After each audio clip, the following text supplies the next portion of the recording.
안녕하세요. 경인서당의 강경희입니다. 한자는 모양이 같은 자들을 좀 모아서 보면 편하게 익힐 수가 있는데요. 모양이 비슷한 한자 24번째 시간이고요. 천천히 그 모양을 어떻게 구분하는지 한번 설명을 드리겠습니다. 진칠진하고 늘어놓을진은 베풀진이라고도 하는데 모양이 상당히 비슷한데요.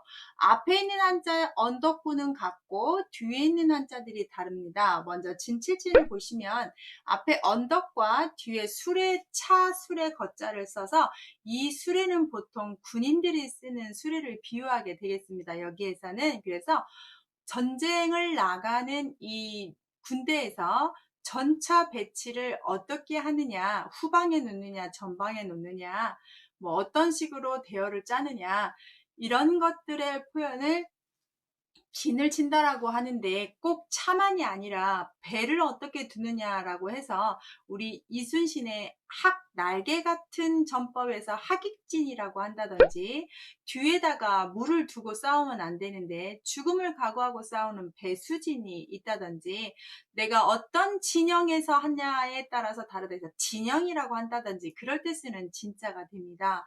그렇다면 아주 비슷한 늘어놓을 진자는 뒤에 동력동을 썼는데 나무목에다가 태양을 써서 나무에 태양이 걸려있다, 태양이 비추고 있다, 쭉 뭔가가 벌려져 있다 해서 진열하다라는 말, 진정세를 낸다는 말, 진술한다는 말, 내가 뭔가를 펼쳐 보일 때 쓰는 진자가 되겠습니다. 발음도 같고 모양도 같아서 상당히 많이 힘들어하는 한자니까 유심히 보시는데 수레 차자를 확실하게 아시면 됩니다. 수레를 표현하면 진을 치는 거, 나머지는 늘어놓는 거 이렇게 보시면 좋겠습니다.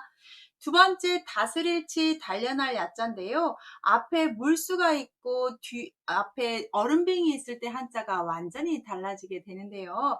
뒤에 있는 한자는 코와 입을 그린 목숨태 살아있는 사람이라는 태자입니다. 보통 태 발음을 하는데 예외로 지금 치 발음하는 한자를 보고 계시는데요. 물이라는 게 우리 생명하고 아주 연결이 돼 있고 이 물로 인해서 먹고도 살지만 농사를 짓기 때문에 농사에서 이 물을 어떻게 다스리느냐, 홍수냐, 가뭄이냐, 댐을 건설할 거냐, 어떻게 할 거냐라는 표현에서 다스릴지라는 표현을 쓰는데요. 뭔가를 다스리는 걸 우리가 법으로 다스리면 법치라고 하고, 뭔가를 다스리면 정치라고 하고, 어떤 나라를 다스리면 치국이라고 하고, 안전을 다스리면 치안이라고 한다든지 이런 식으로 뭔가 다스릴 때 쓰는 한자라면 아래 단련할 야는 단련할 야라고 되는 책도 있고 풀무야라고 하는 책도 있고 대장장이야라는 책도 있습니다. 풀무라고 하면 이제 불을 지필 때 바람을 넣는 기구고요. 그래서 이 대장장이는 쇠를 만드는 사람인데 그 쇠를 단단하게 만든다고 해서 단련할야라고도 하고 단어가 도야라는 단어가 있습니다. 도야, 도자기 도자에 이 야자를 써서 도야라고 하는데 진짜 도자기를 만드는 작업인데 거기에서 쉽지 않은 매번 해야 되는 손이 가는 것다 해서 우리가 인격 도야, 끊임없이 노력한다고 할 때도 이 도야를 쓰고 있습니다. 단련한다는 표현이고요. 뒤에 아까 생명이라고 했잖아요. 그래서 생명, 사람이 살면서 죽을 때까지 단련을 한다는 뜻이고요. 앞에 얼음을 제가 조금 의미를 부여하면 겨울이나 여름이나 어느 때나 사람은 단련을 해야 되지 않나 이렇게 조금 연관을 지으면 쉽게 잊어버리지 않고 기억하실 수 있을 겁니다. 그래서 물수와 얼음빙이 들어가면 물 쓰면 다스리는 것, 얼음이 들어가면 단련하는 것, 또는 뭐 얼음물에 들어가서 체력 단련이라고 외우셔도 쉽게 외우실 수 있지 않을까요? 어떤 의미를 두어서 꼭 암기하시고 구분을 하셔야 되는 한자입니다. 세 번째, 다르타, 땅지, 연못지 세 개를 보시는데 똑같이 들어가는 한자가 하나 있죠. 보통 천자문 마지막에 이끼야 또는 조금 하시면 어조사야 이렇게 보시는데 본 한자는 뱀을 표현한 한자입니다. 뱀야라고 읽는 한자고요. 그래서 이 뱀야가 나중에 어조사로 쓰면서 어조사야가 됐고 뱀의 서식지가 습하다 보니까 이끼야가 됐다는 설로 많이 얘기를 합니다. 일단은 뱀이 꽈리를 틀고 있는 모습인데 이 뱀이라는 것이 사람하고 다른 짐승이지요. 그래서 뱀과 사람은 분명히 다름이 있음 해서 다를타라고 불러서 타인이라든지 타국이라든지 타향이라든지 타산지석이라든지 여러 가지로 쓰는 타자입니다. 그 다음 땅지는 당연히 뱀이 땅에서 싸니까 흑토를 써서 우리가 땅의 반대말인 하늘천을 써서 천지라든지 지하철이라든지 이럴 때 쓰는 지가 되겠고요. 연못지도 뱀은 물에서도 사는 거 아시죠?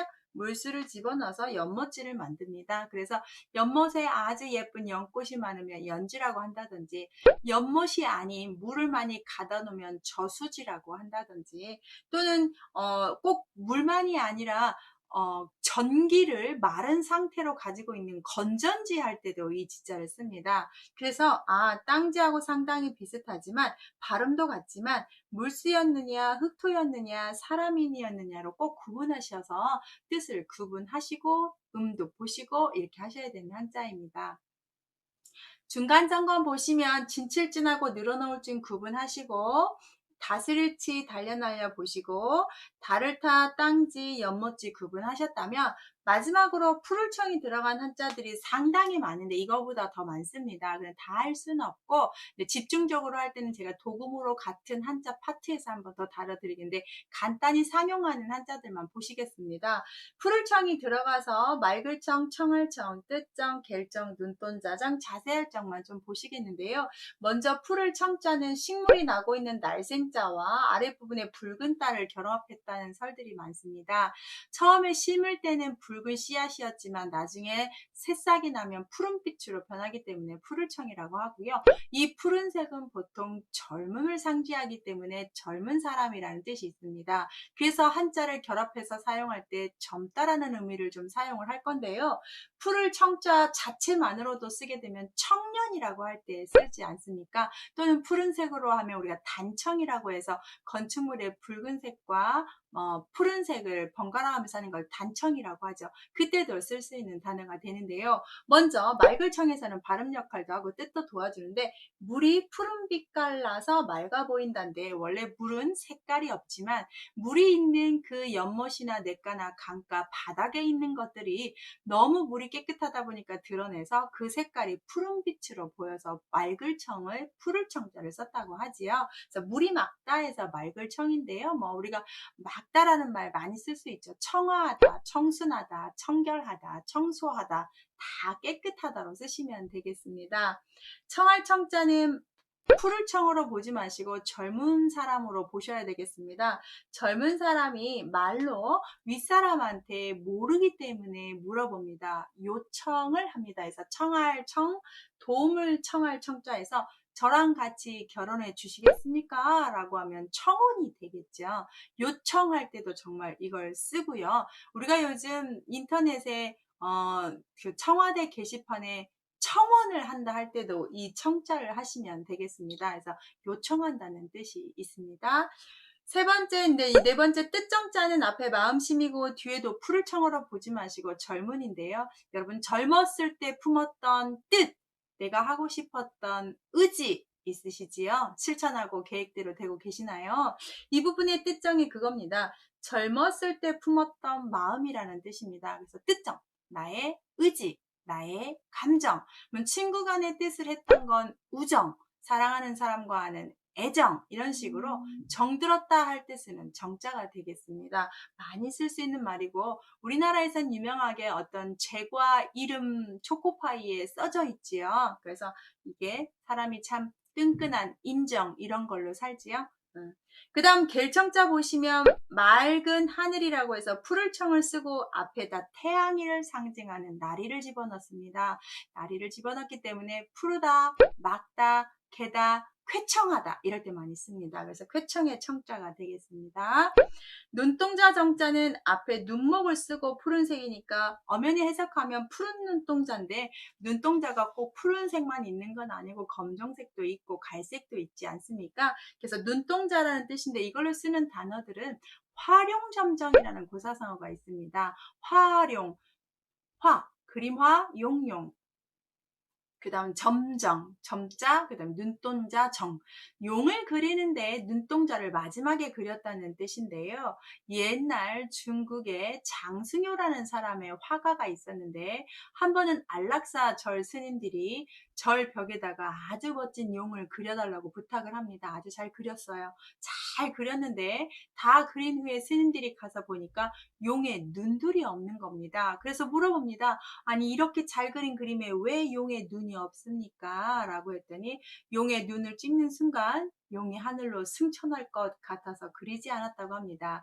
그래서 스님들이 한 마리라도 한번 그려보라고 표현을 한다고 합니다. 그래서 이 장수교라는 이 화가가 눈, 동자, 점을 찍자마자 정말 천지가 개벽하고 용 한 마리가 하늘로 올라가서 그 절에는 지금도 용 한 마리 자리가 비었다고 합니다. 그런 전설에서 아주 중요한 마지막 부분, 없어서는 안 되는 부분을 활용점정이라고 합니다. 모든 것을 다 완성해 놓고 하나를 찍었을 때 완벽해질 때를 활용점정, 중요한 부분 이럴 때 쓰는 거죠. 뭐 맞는 예시는 아닌데요. 저 같은 경우 이렇게 화면에 앉아서 찍으려고 할 때 화장하고 예쁘게 입고 딱 했을 때 마지막에 립스틱을 바르지 않으면 화장이 끝난 것 같지 않습니다. 얼굴도 이상하고요. 그래서 립스틱을 칠하는 순간 아 이제 준비 다 됐다라는 생각을 하거든요. 여기처럼 활용점정, 눈동자를 찍는 것 같은 마지막에 마무리가 그런 게 아닐까요? 마지막 자세할 정자는 앞에 쌀미에 뒤에 풀을 청자를 써서 풀을 청자는 정발음을 하고 앞에 쌀미는 쌀을 하는데 여러분 쌀 한 알 한 알 껍질 벗겨주는 데가 어디죠? 네, 정미소입니다. 그 정미소의 정자가 되겠습니다. 그 한 알 한 알 벗기는데 얼마나 많은 힘과 노력이 들어갑니까? 그래서 자세하다 또는 이런 곡식을 먹게 되면 힘이 나기 때문에 정신이라는 뜻이 있고요. 사람이 종족 번식하기 위해서 필요한 정자라는 뜻도 있습니다. 그래서 이 자세할 정자로 펴면 정독하다 할 때는 이걸 쓰고 정신이라고 할 때도 쓰고 생식기인 정자할 때도 쓰게 되겠습니다. 그래서 이 자세할 장자는 쌀에서 왔지만 쓰임을 좀 그렇게 표현하고 있습니다. 풀을 청자를 보실 때는 청발음인지 정발음인지를 잘 보셔야 됩니다. 우리가 보기에는 청과 정이 다르지만 음과 성부로 보게 되면 음이 그냥 같습니다. 그래서 좀 세게 발음하면 청이고 약하게 발음하면 정이 되기 때문에 진짜 도금 문제나 읽기 때는 우리 이걸 구분해야 되기 때문에 의미를 잘 두시면서 붓으로 구분하면서 읽으시면 어떨까 하는데요. 자, 오늘 모양이 비슷한 한자를 좀 배우셨습니다. 모양이 비슷한 한자는 상당히 많습니다. 모아서 비슷하게 잘 구분을 하신다면 혼동스럽지 않게 배우실 수 있습니다. 맨 뒤편에 오늘 배우신 것 다시 한번 정리해 드릴 테니까 눈으로 잠깐 익히신다면 한자 실력이 월등하게 상승하실 겁니다. 구독 설정하시면 또 좋아요도 눌러주시면 저의 힘이 되고요. 구독 누르셔서 이 공부도 이런 한자 공부도 저랑 같이 한번 해보시겠습니까? 감사합니다.